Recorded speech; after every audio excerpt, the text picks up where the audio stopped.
Welcome to Reddit Saga. If you're a fan of heartfelt, real-life stories, make sure to subscribe and hit the bell so you never miss out. Thanks for being here. Let's dive into today's story. Hi.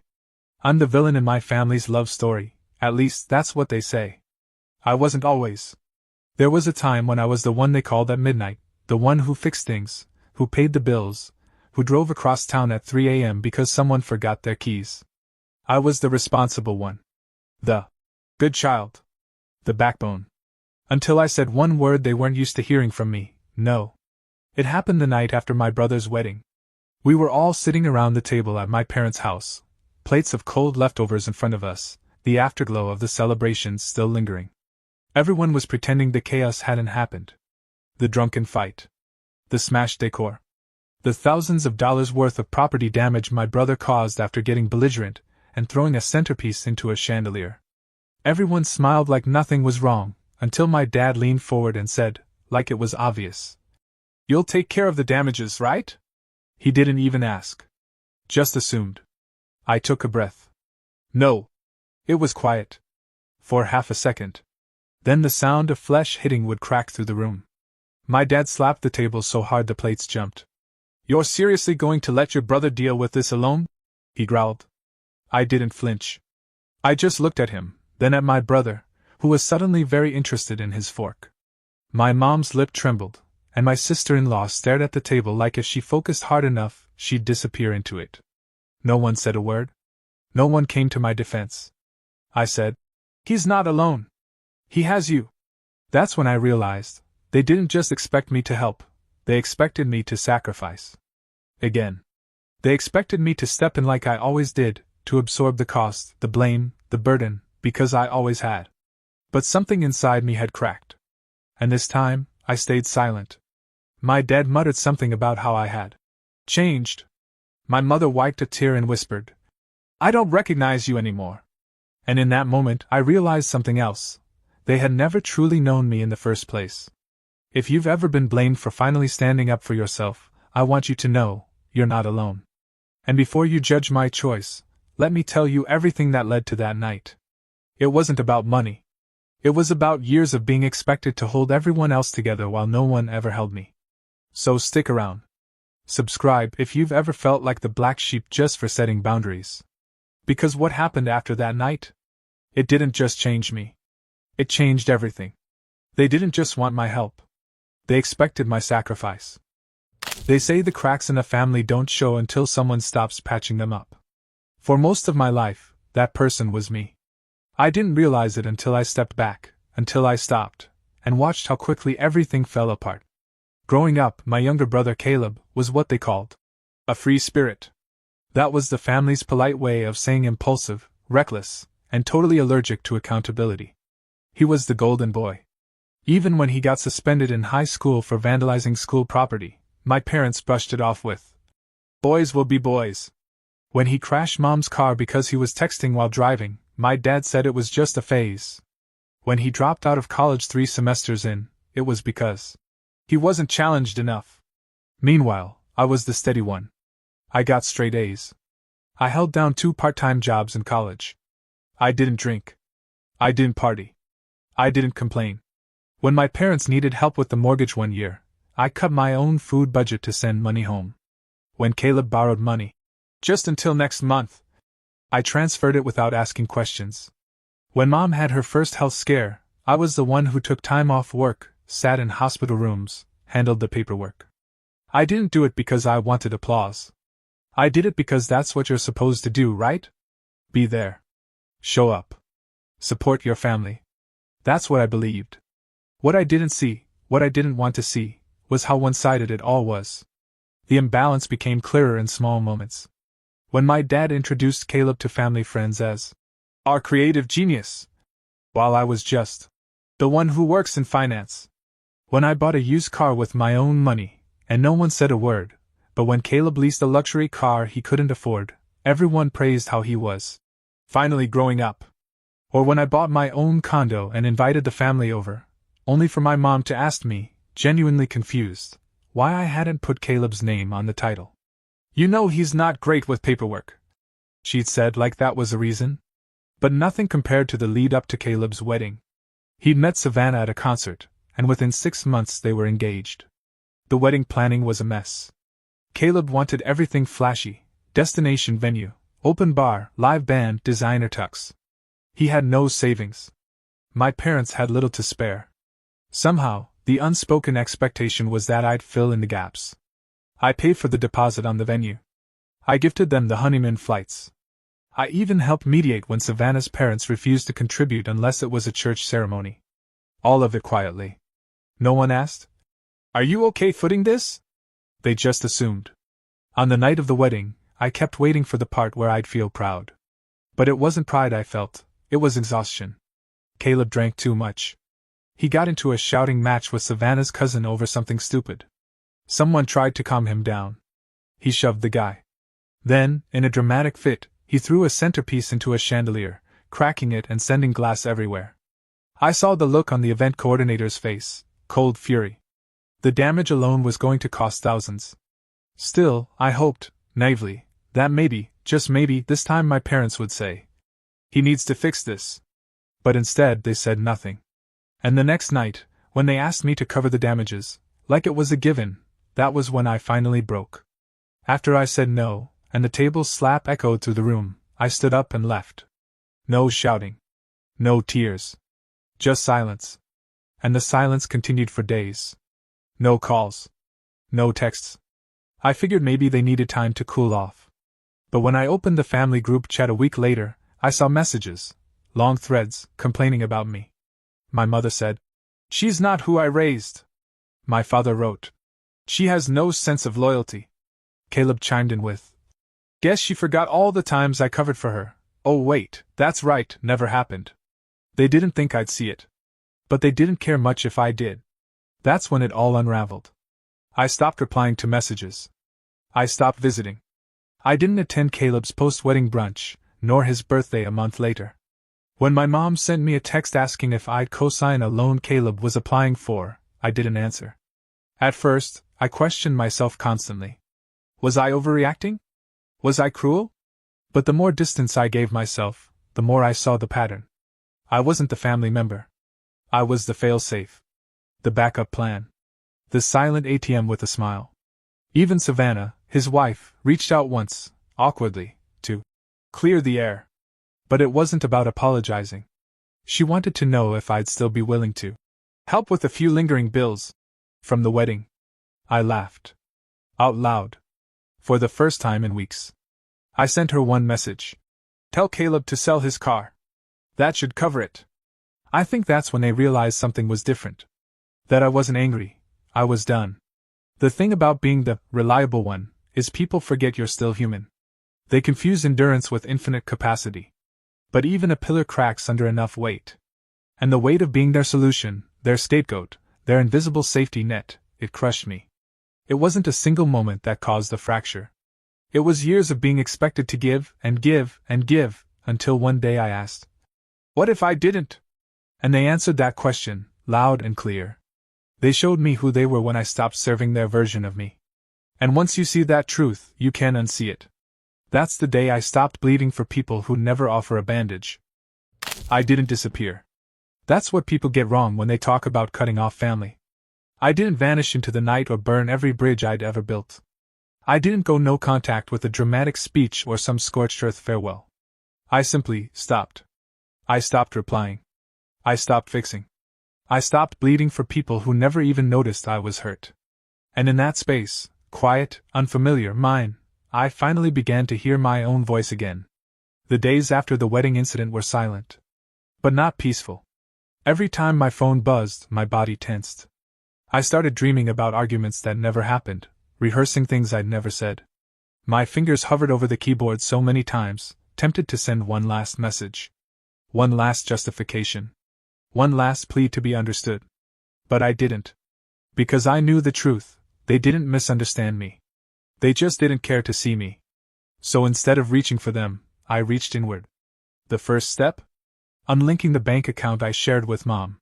Years ago, when she had health issues, I'd offered to help manage her medical payments. She gave me access. Just in case. And then it became habit. I'd see a charge come through, prescription, appointment, insurance bill, and I'd pay it.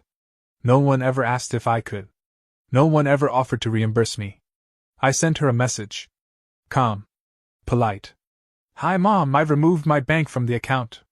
Please update your records with the primary payer. No response. But I saw the notification a few hours later, access removed. I then reviewed my records. Every transfer. Every loan. Every. I'll pay you back. I had receipts, literal ones. I'd never asked for repayment because I'd never thought I had the right to. But now, looking at the numbers in black and white, it hit me. They hadn't just taken me for granted, they'd taken me for everything I had. The car I helped Dad refinance? I still had the loan co-signed under my name. The credit card I'd opened for Caleb when he was jobless? Still open. Still active. The hospital bill I'd paid when Mom didn't want insurance involved. Still sitting on my statements. I called my bank. Froze joint accounts. Sent in forms to legally remove myself from the auto loan. Cancelled the old credit card and requested the remaining balance be sent to collections under Caleb's name. I wasn't malicious about it. I was surgical. Clean. Quiet. Then I called a lawyer. It felt strange sitting across from someone in a suit, describing what I'd allowed for years. He didn't judge. Just asked for documents, timelines, anything that could support a clear disengagement from informal financial entanglement. Turns out, I wasn't the first person to do this. I wouldn't be the last. Over the next 2 weeks, I took inventory, not of my things, but of my boundaries. And I enforced them. When Dad called from a different number and left a voicemail yelling about how family doesn't abandon each other, I blocked it. When Savannah texted me about unpaid vendor bills, I replied once, "Please forward any outstanding invoices to Caleb. I'm no longer involved." She didn't reply. Then the kicker came. A formal letter, addressed to me, from the venue's law office. It stated that a portion of the damages was still unpaid and, since I was the original depositor for the booking, they were prepared to pursue me legally unless they received full payment. I stared at the envelope for a long time. Then I scanned every document, every invoice, every email exchange from the day I helped book the place. I found the clause that mattered. The client assumes liability for any guest-related damages. And I was not the client. Caleb was. I had merely paid the deposit, at his request, under his name. I drafted a response. Clear. Professional. Attached evidence. Included the wedding planner's email confirming that Caleb and Savannah were the primary clients. Then I called the lawyer again. Within days, the venue's team retracted the threat and confirmed the charges had been shifted to the responsible parties. I didn't hear it directly, but word got back to me through a distant cousin. Caleb was furious. Good. For once, someone else could clean up his mess. But the most satisfying moment? It came 2 months later. I was working late at my office, quiet floor, most lights off, when security called. A man was downstairs asking to see me. Said he was my brother. I told them, flatly, "I'm unavailable." The security guard, bless him, said, "Understood," and hung up. I watched from the corner window as Caleb paced outside the building. Angry. Confused. Like he couldn't believe the world wasn't bending for him this time. I didn't go down. I didn't call. I didn't flinch. Instead, I turned off my light and left through the back. The next morning, I changed office buildings. It was a long-planned move, but the timing felt poetic. A clean break. A new view. From there, the silence grew deeper, but so did the peace. Holidays passed. I spent Thanksgiving with friends. I spent Christmas traveling alone. No guilt, no drama, no passive-aggressive remarks about my attitude. For the first time in years, I woke up on New Year's Day not dreading the family group chat. Because I'd left it. I started therapy. That, too, felt strange at first. Like I needed permission to talk about wounds I'd been taught to ignore. But the therapist didn't flinch when I explained my story. She just nodded and said, "You did what you had to do to survive." That word, survive, rattled me. Because for so long, I hadn't even realized I was in survival mode. I wasn't just withdrawing from a toxic pattern. I was learning how to live outside of it. I started to reclaim space. I deleted photos that only reminded me of betrayal. I cleaned my apartment not for guests, but for myself. I stopped checking social media to see if they'd posted something passive-aggressive. I stopped listening for a knock that never came. And then, one afternoon, an email popped up from Caleb. Subject line: "Can we talk?" I opened it. It was short. No apology. Just a list of bills he was struggling to pay. A mention of the wedding venue still hounding him. A subtle jab at how family doesn't let each other drown. I didn't reply. But I saved the email. Not to remember the guilt, but to remember the growth. Because the old me would have called, would have reasoned, would have offered a payment plan. But the new me? The me who had stared into the cracked mirror of my childhood and chosen not to keep cutting myself on broken glass. She just smiled. I wasn't being cold. I wasn't being cruel. I was being free. It's strange how silence can be both terrifying and liberating. The silence after cutting ties felt endless at first, like standing on the edge of a cliff, waiting for an echo that never came.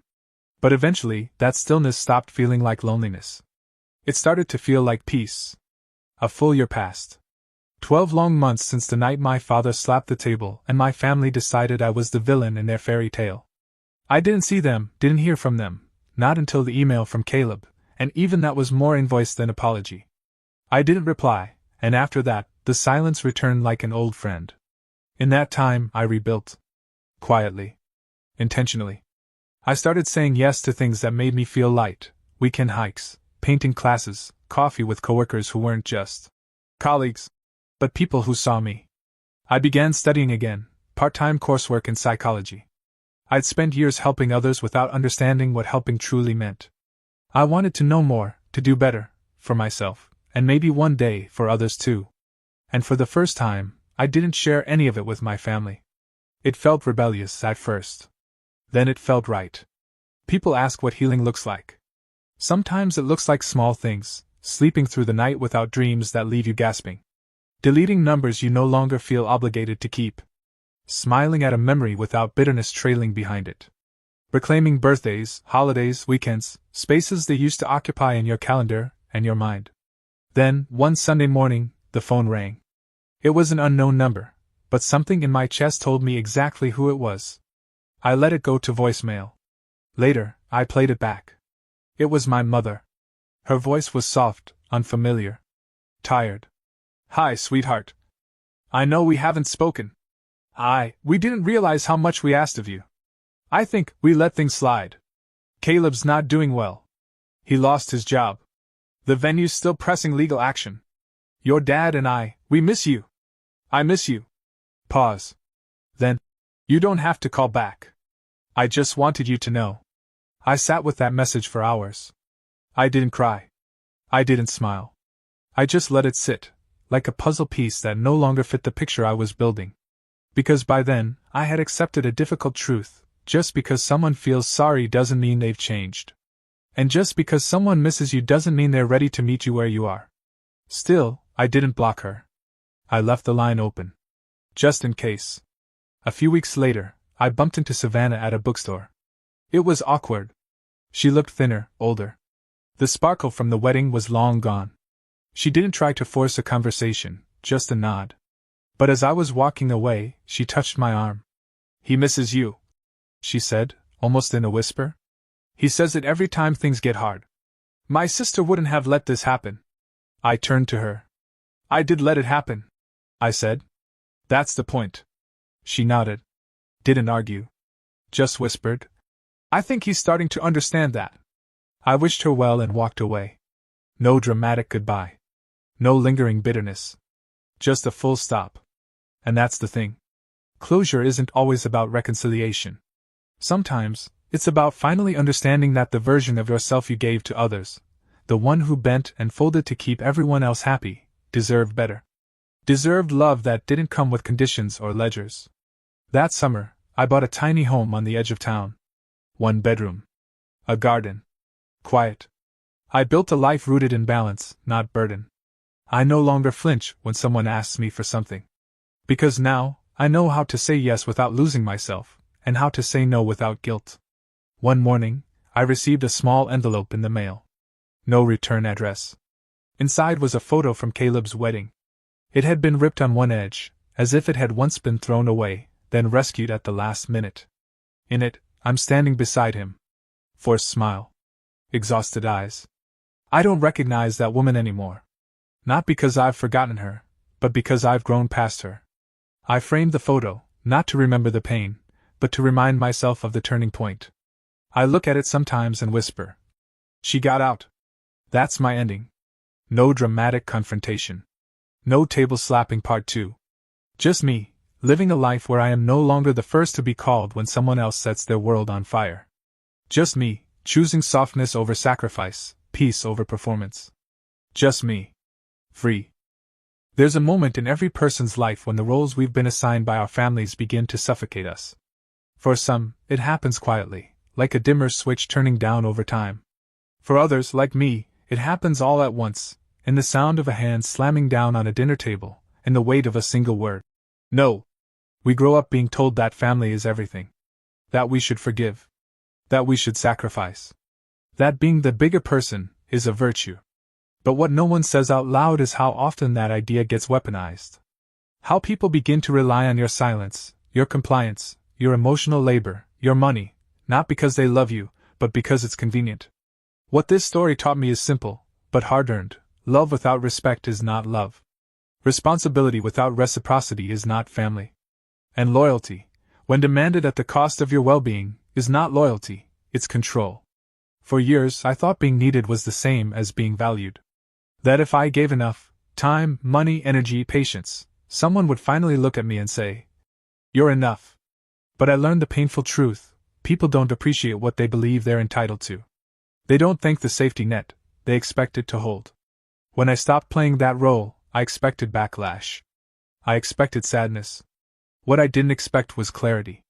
I didn't expect to see, with frightening accuracy, just how fragile the relationships had always been. They weren't built on mutual care.